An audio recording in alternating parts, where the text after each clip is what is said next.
In Dungeon Defenders, the main goal is to defend the Eternia crystals. While you can set up defenses during the build or combat phase, the build phase is your chance to analyze the map's layout and plan your defenses without facing an onslaught of enemies.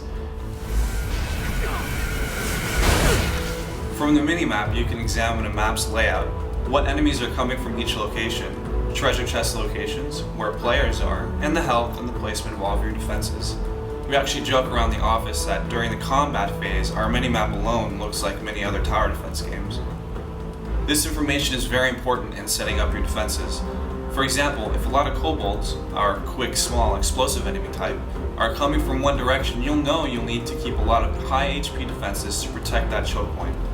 If you see other enemies, like the mage, an enemy unit which heals other enemies and summons minions of its own, you'll know to keep it in mind for the combat phase so you can pick them off before they get too close to your defenses.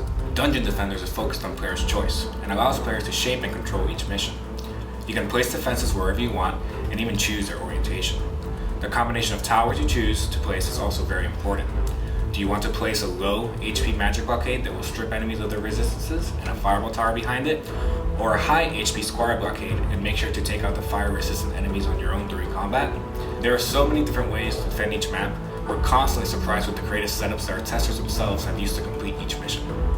The final major aspect of the build phase is the forge. We often find groups of players congregating around it at the beginning of each build phase. Here you can sort the equipment you found, upgrade your items and pets, sell to the shop, and trade with other players. You can even swap between heroes and create new heroes on the fly. When players are ready to enter the combat phase, they can go up to the Eternia crystal and activate it to start a countdown timer. Once all of the players have readied up, it'll flip over to the combat phase.